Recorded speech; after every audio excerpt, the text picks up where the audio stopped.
And the river still shines and shimmers in the light as it did in our grandfather's day, when they rode all night to fish in the morning and lived in Willapa Bay.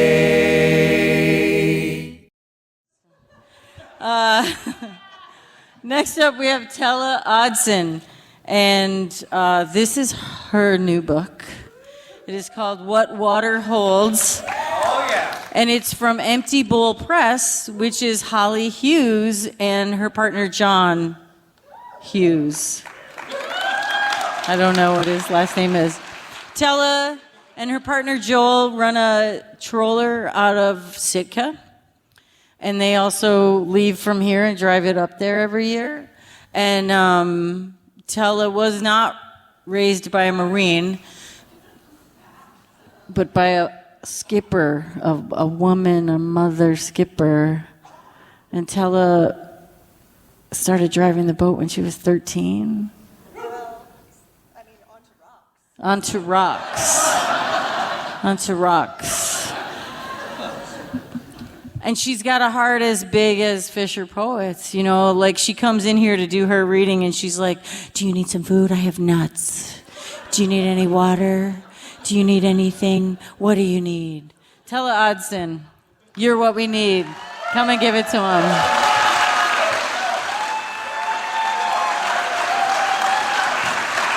Okay.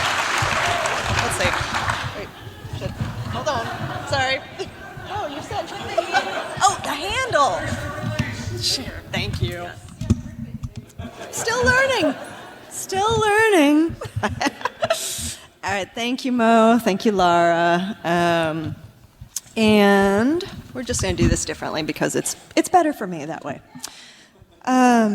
We are at the last set of Saturday night of our 27th annual Fisher Poets. Yeah. And while I'm feeling really honored to close this evening with you and you with me, endings make me think about beginnings also. And we talk a lot about how Fisher Poets started as the origin story of John Broderick making the first 40 phone calls, bringing the first 40 Fisher Poets together and kicking this off.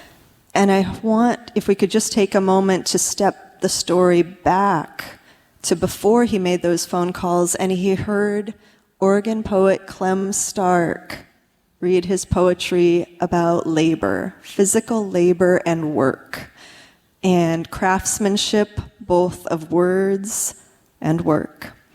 And that was what sparked it for John about we could write about fishing. And we are all here thanks to Clem and his work, and he is not here with us this year. And we miss him, and I wonder if we could just give him some love for Clem. Yep.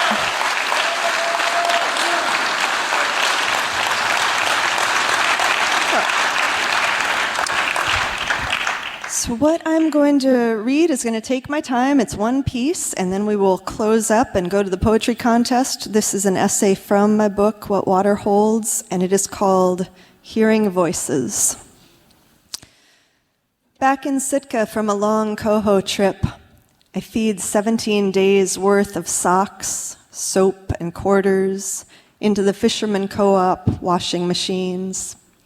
Nearby deckhands slump into a battered couch, stare down at phones or up at the TV. Salmon trollers, zoned out on reality show crabbers. It's not my scene. Leaving the laundry room, I step into the hallway and time travel back to childhood. Long wooden frames line the halls, picturing hundreds of trollers that collectively pulled hundreds of tons of salmon from Southeast Alaska. A few 8x10s date back to the 1940s, black and white time capsules of phone booth cabins, Tongass poles logged and lugged down the dock.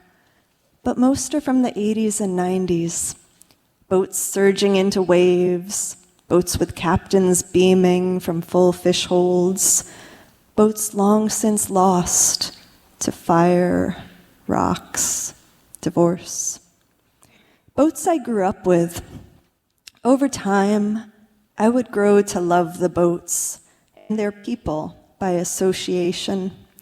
Simon on the Laverne too, Valley Lee Ron, Steve Meyer on the Aquila. But as a child new to the fleet, I didn't yet know either.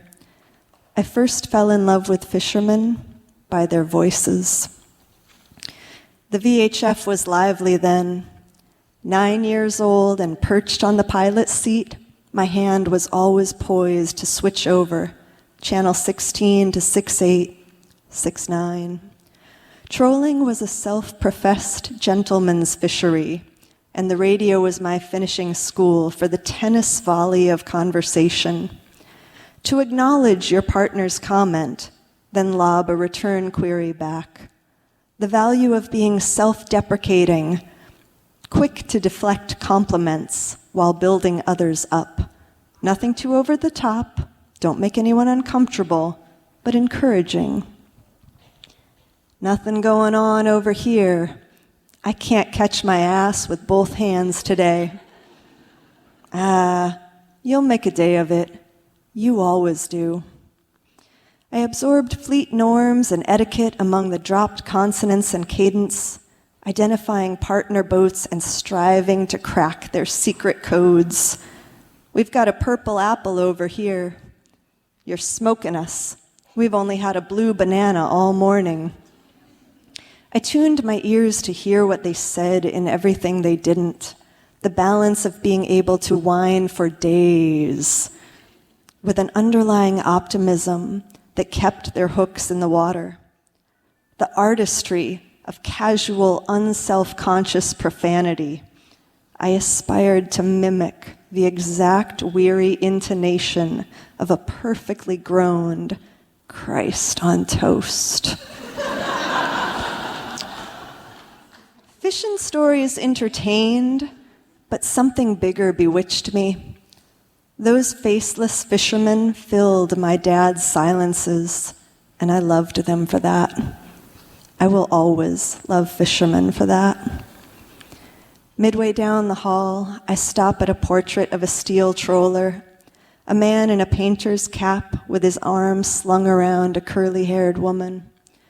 Decades before I learned of the gathering, he was my first fisher poet, a born storyteller content to spend hours keying the mic while his crew handled the deck.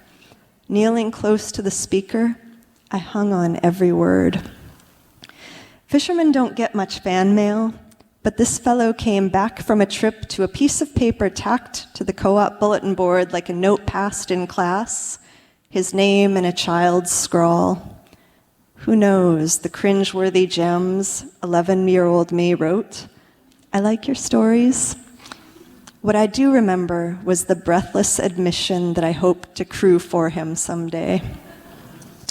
Weeks later, a responding note met me in the office. The fisherman thanked me and said he'd be glad to help me find a good boat when I was a little older. It didn't feel like a slight, rather the opposite, a gift of conversational reciprocity, so rare in my family. I kept that scrap of paper for years. Long after I'd learned to read the broken blood vessels of his nose, after I'd heard dock whispers of the deckhand he'd abused, after he and the curly-haired woman had divorced and the steel troller sank, and even after he'd died, I hung on to his gift of acknowledgement, proof of a child seen and heard. Over the years, there was less to hear. The VHF quieted with the new millennium. More folks got secret radios, tossing code sheets to talk wide open via scramblers, alien squawks distorting those beloved voices. Then, in the 2010s, we got the inReach. As smartphones altered land life, the inReach forever changed the fleet.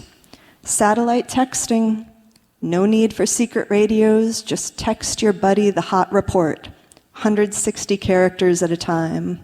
Which buddy? Anybody. A fleet elder once schooled me on the distinction between friends on the dock and friends you share information with. Now guys we barely know come up to Joel and me. Hey, let me get your inReach. Any perceived boundaries are gone. One boat sees you make a back tack in the morning, the whole fleet will be there by dusk. Talking with one skipper last summer, he flapped his arms in disgust. I hate the damn things. Worst thing that's happened to this fishery. But he had one. So do we. So does everybody else. What with everyone texting, the radio is mostly silent now. The general consensus is serious fishermen don't talk on 16. The exceptions are crude, cussing someone out for gouging on the tack, and don't much sound like the gentlemen trollers once believed themselves to be. I don't know many of my fleetmates' voices anymore, don't recognize them on the dock, and it pains me to admit I don't recognize some of the boats either. Shrugging aside tradition and superstition, more newcomers christen their vessel with a new name. It's understandable, the yearning to make a boat your own, but boats are bigger than their current handlers. They are their own beings with stories that predate us, identities and secrets and souls independent of us. That's why I study these old pictures like I'm trying to memorize each vessel's genealogy. The Alhambra became the Carla R, became the Constance, because with each new incarnation, it's harder to remember who we used to be. The radio is hushed now, boats repainted and renamed. I know many of my fleetmates not by voice or vessel, but by profile pictures on Facebook. Often I know more of them than I would like. That guy thinks Sandy Hook was a hoax. This one bangs out long screeds at friends of differing views, signing off with a smiley face. Comment threads are not helpful. Instead of feeling closer, much of what I hear through the screen makes me pull away. Plenty of them feel that way about me, too, dismayed to learn just how far to the port I list. We've never had so many ways to be connected, yet our community feels ever more fractured and fragile. The fleet ain't what it used to be. Hearing these words in my head, I am mortified. I know better. The fractures are not new. Some of the ugliest things I have heard have been from white fishermen talking about native people. And one of my earliest memories is of a fellow troller sneering that my veterinarian parents weren't real fishermen. As a species, we've always rushed to paint someone else as the other to certify our own belonging. There is no great golden age to go back to. I pause again at the photo of the steel troller, the man who showed me such kindness that even after learning of his other less kind acts, I still recalled him with love. The complexities that were part of his nature, they're all part of mine too. I don't know why it's gotten so hard for me to hold people as they are, but the boats still do. So many of the boats pictured here were sanctuaries for their humans. Folks who didn't function quite right on land, these boats carried them just as they were, allowed them to find their footing with boots on deck, feeling most secure while tossed in the trough. The world reduced to themselves, a deckhand or two, and those friends who always answered, "Yeah, I gotcha, go up one," and always signed off, I'll be standing by. And they meant it. Whatever you needed, they were standing by. Because at heart, even antisocial fishermen are social creatures. We crave connection. And while the connections now may sound and look different than the ones of my childhood, they're still here, monopolizing the coffee shop, lingering in the harbor parking lot, speed bumps on the loading dock. This is why Fisher Poets is sacred to me, a conduit to the past, a promise of a future. When Broderick beams at Jay ripping on the harmonica, when Clem's syllables land with the precision of a framing hammer and Mo weaves stories like ocean currents, I'm that kid kneeling on the pilot's seat, hanging on every word. Like, as long as Fisher Poets hold a mic, we'll hold on to our history. One elder cocks an amused eyebrow at my concern. Far wiser than me, he reminds me the nature of all things is to change. And he's right. I know he's right.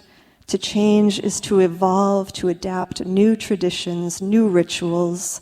And who wants to be the ghost pacing the halls, rattling rusty chains of the way it used to be? I miss hearing the voices. I do. But there's a weekend in every February where, as long as they keep talking, I'll keep listening. And in the long months till we gather again, there's the sweetheart at my side. No coincidence that I fell hard for that boy all those years ago, a fisherman and a talker. Joel speaks all my love languages. I have always been a sucker for fishermen's voices. Thank you for being here.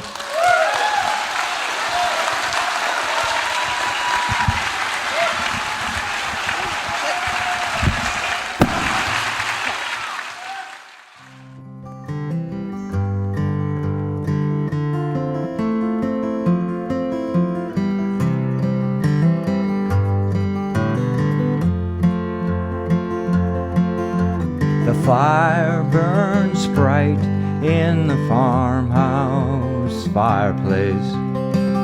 Closing the logbook, you start to sing. Fishing boats are iced in, snow outside calls me. It's a red late afternoon, I hear a church bell ring.